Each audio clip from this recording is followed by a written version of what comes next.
Welcome back to the Dean Obeidallah Show. Right now, very happy to have back on the show Congressman Jamie Raskin, a Democrat representing the 8th Congressional District in Maryland, and the leading Democrat on the House Judiciary Committee, and someone who's always fighting the good fight. I have to say that I cite your name all the time, Congressman, as one of the fighters, and that we need more of you. So thanks for being on.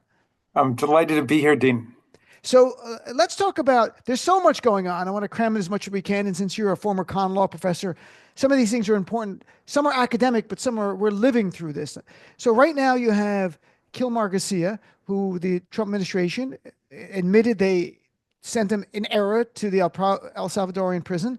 And despite a U.S. Supreme Court order saying they should facilitate the return of him, he's not. And today the El Salvadorian president was there and said, I'm not returning him. And Trump's like, what are we going to do? And Stephen Miller said, what are we going to do about it? And Pam Bondi, same thing. It seems like they're defying not the El Salvadorian president, but Trump and his regime defying a Supreme Court order. I mean, this is how the autocrats and the dictators have their fun, I suppose. This guy who is lawfully present in Maryland, he has a withhold deportation order from the courts. And the only reason he doesn't have asylum in his well-founded fear of persecution by Salvadoran criminal gangs is that when he came over, he got his application in too late.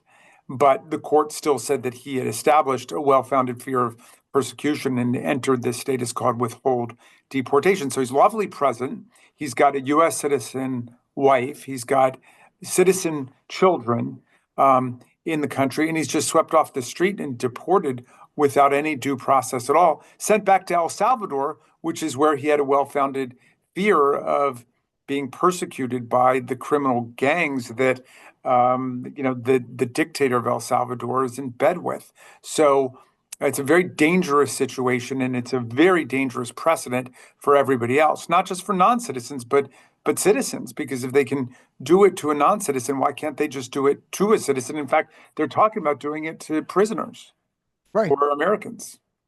I agree. I mean, if Trump, look, if we're going to be able to send the worst El Salvadorian prison, there's a guy convicted of 34 felonies who's also charged with violating the Espionage Act and incited attack on the Capitol.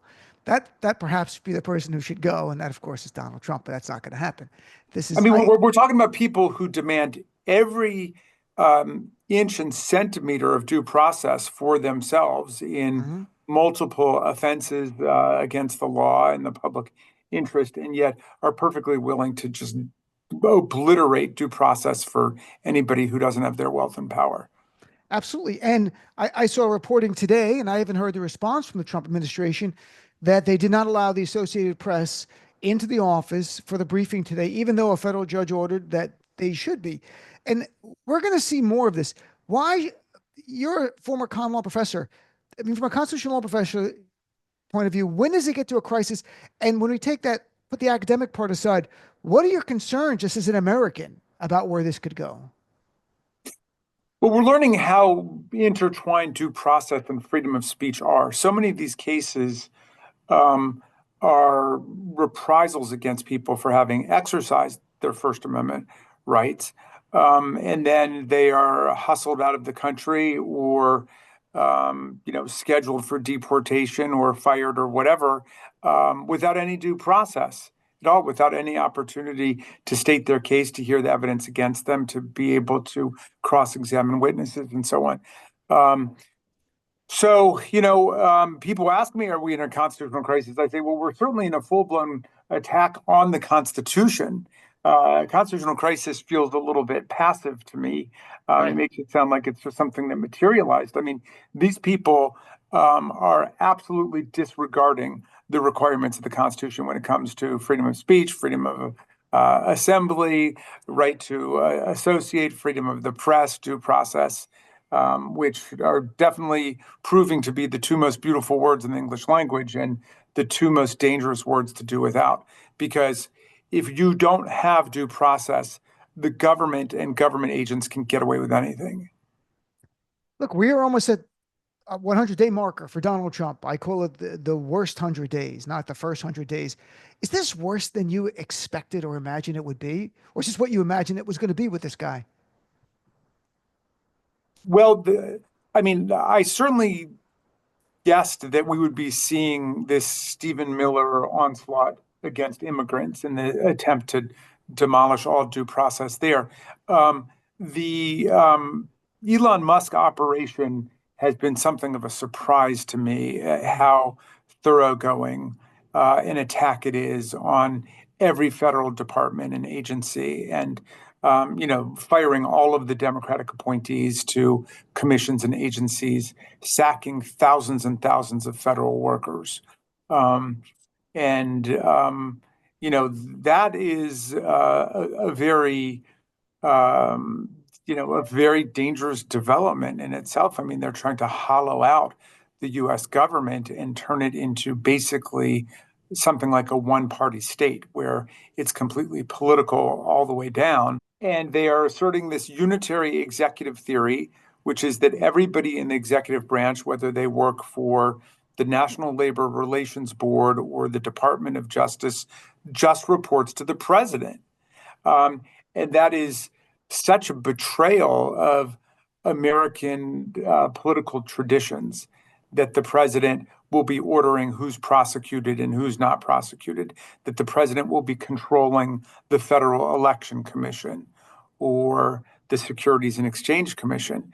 We are going to lose the rule of law as we've understood it.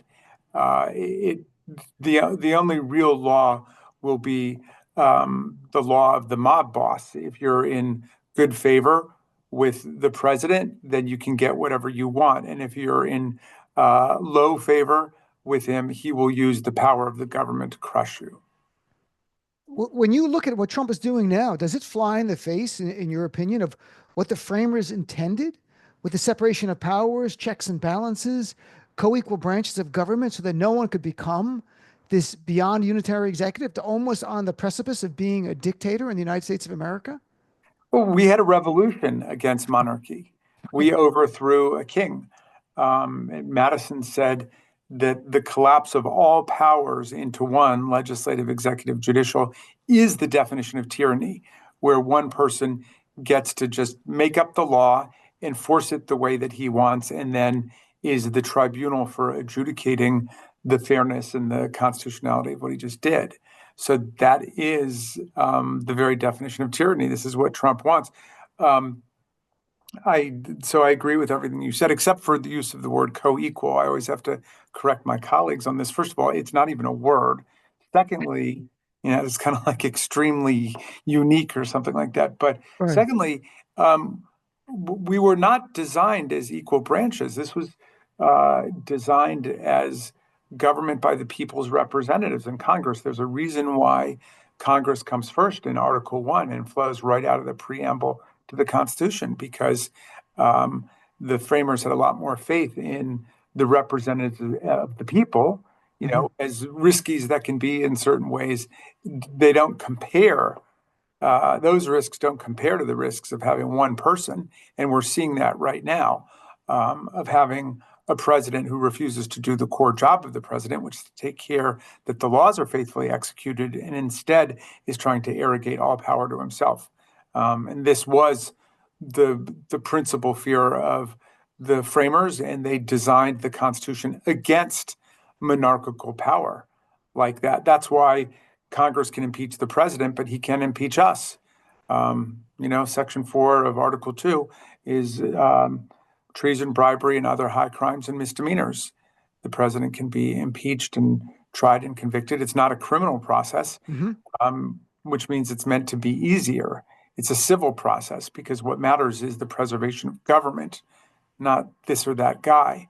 And yet Donald Trump's people run around saying, oh, all executive power is vested in the president, and they're trying to make him into something like a king or a dictator. But they don't ask what the executive power is. It's the power to take care that the laws are faithfully executed, not destroyed, ravaged, rewritten, forged, and so on. That's not it.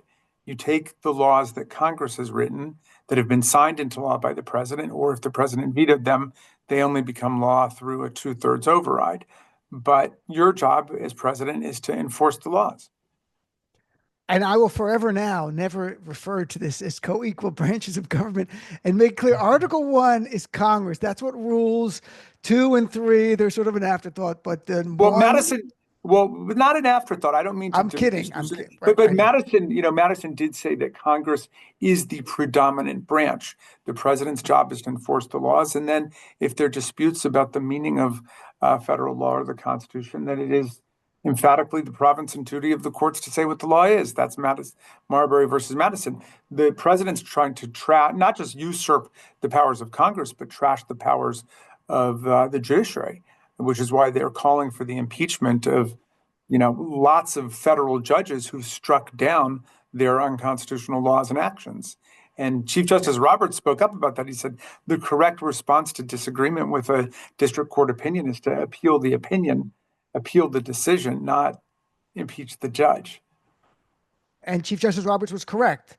At the same time, I don't have a warm feeling that I'm relying on Chief Justice Roberts and Amy Coney Barrett to be the two votes to save us from wherever we could be going. I mean, keeps me up at night. Literally, this is a part of the problem.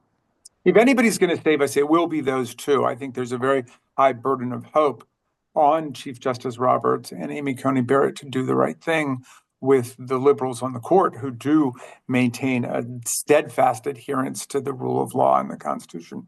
I hope that some of them at least are regretting what they did in that horrific decision establishing immunity for the president to commit felony crimes in office and, not to be prosecuted for them, if they're within the core functions of his office.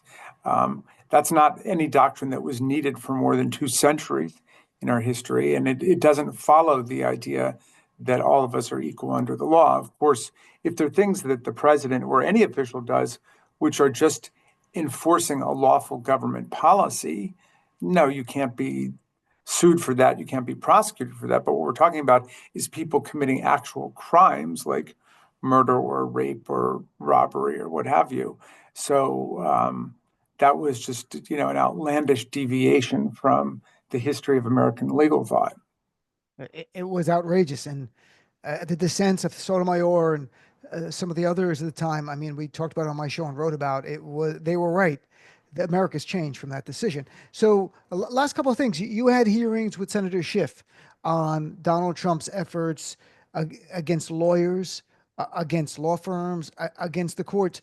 But I'd love you to speak to, because I want people to understand the attacks on the law firms, the executive orders, memorandums targeting, like Nixon went after his enemies. Trump goes after the lawyers of his enemies, and then also the enemies as well. Like he's taken it to a whole nother level. I mean, Nixon didn't go after the lawyers of the enemies as a lawyer himself. He drew a line there. But can you share why it is so vitally important, what the role lawyers play in perfecting our rights? I mean, every American has got to think to himself or herself, okay, let's say I needed a lawyer, and then out of the blue, the president of the United States says to that lawyer, if you represent this person, you are going to be banned from federal buildings, federal courthouses, federal contracts, federal employment, and federal security clearance.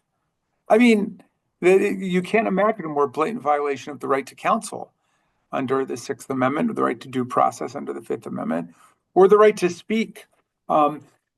If the reason the president is going after you is because he didn't like something that you said. Mm-hmm.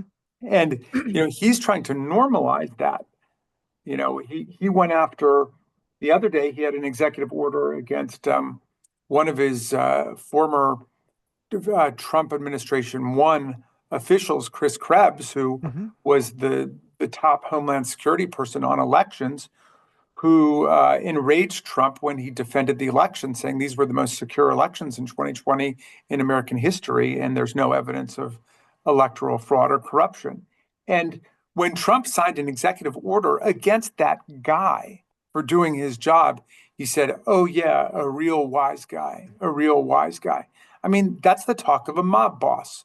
Like, you've crossed swords with me, and I'm going to make you think better of that. I mean, this is just government by revenge and retaliation. It's extraordinary. It is. I had Mark Zaid on a few weeks ago, and we talked about that Trump targeted him.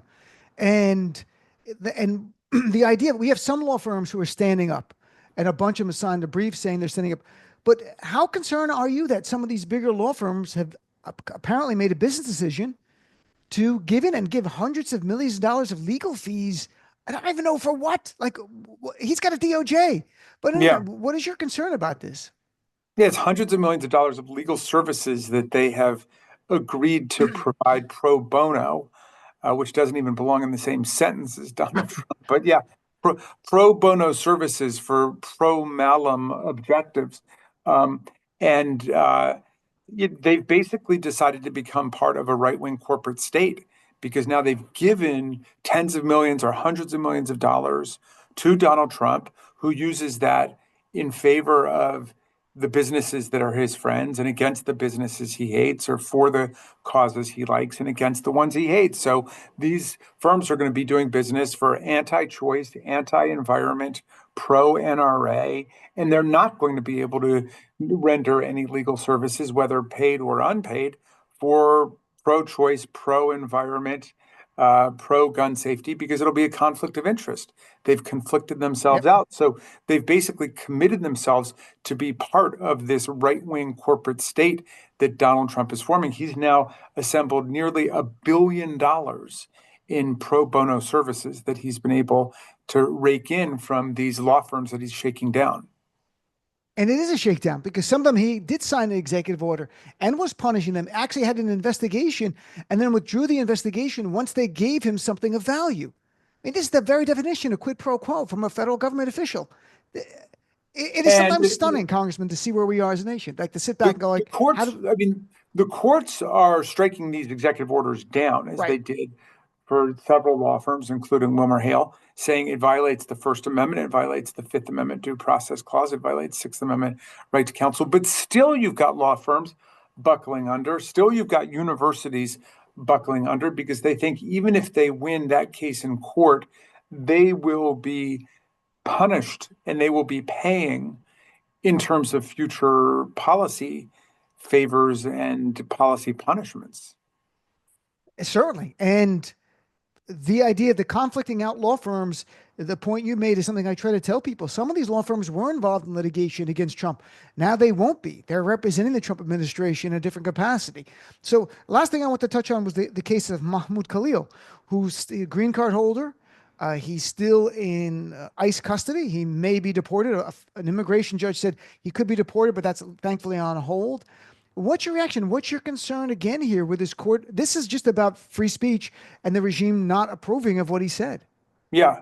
I mean, I hope that Donald Trump has not plunged the country into such a level of constitutional illiteracy and imbecility that people would say, oh, I don't agree with what his positions are. Therefore, I don't care whether his free speech rights are being violated and whether they're threatening to kick him out of the country. I mean, what can be done to one person's speech can be done to anybody's speech. That's why I always told my First Amendment students that free speech is like an apple and everybody wants to take just one bite out of it. I don't like left wing speech. I don't like right wing speech. I don't like pornographic speech. I Right. don't like, and then everybody takes a bite and then at the end there's nothing left because, the apple's gone. You got to stand up for the freedom of speech for everybody. I was proud to see that there were Jewish student groups at Columbia, including ones that didn't agree with him about Mm-hmm. Israel and the Gaza war and so on, who were defending him and who were protesting for his right not to be, incarcerated or deported simply because of the speech he'd engaged in. But Donald Trump, either he doesn't understand the First Amendment, or he simply doesn't give a damn, but he's perfectly willing to say they're punishing all of these people just for their political ideas and for their speech. Absolutely. And there's an appetite on the right to silence us. Last thing, I mean, Jason Stanley and Timothy Snyder both shared concerns that the use of the weaponizing the term anti-Semitism to silence speech could have a backlash against the Jewish community when overwhelmingly 80% of Jewish Americans voted for Harris. There's a teeny subset that are right wing that might actually agree with this. Even ones who don't agree with Khalil's speech, now the ADL reversed themselves and they're like, you got to protect free speech. I completely respect that. Do you have any concerns that they could be a fostering of real anti-Semitism against the Jewish community in America? Well, Tim Snyder had another interesting piece the other day, which was even broader than that, saying that this is an administration that has met with lots of anti-Semites. I mean, President Trump had over for dinner Nicholas Fuentes, who is a neo-Nazi Holocaust revisionist, along with Kanye West. I suppose he was the moderate in the group, but has shown pretty virulent anti-Semitic attitudes online. Trump said he saw very fine people on both sides of an anti-Semitic riot in Charlottesville following the Unite the Right rally. And remember, he said that if he lost this election, the Jews would be to blame for it. So these are people who have no problem, stoking the old fires of anti-Semitism. And I think they understand what a cynical game they're playing when they use anti-Semitism as a cover for every political agenda that they've got. It's dangerous times. Well, Congressman Raskin, nice to see you. Happy Passover to you and your family. It's nice to have you on, my friend, and I look forward to chatting with you in the future as we navigate what I think is the most difficult times as an adult watching politics in America. I love politics. I think this is the most challenging time. So, Well, thank thank you. you, Dean. Thank you for the great work you're doing. Obviously, the media is not the enemy of the people. The media is the people's best friend, and your voice is very important. So, thank you for having me on. And Sure. yeah, happy Passover to everybody out there. It's a festival about freedom, and I've been thinking a lot about it the last couple of days. I agree. Thanks, Congressman.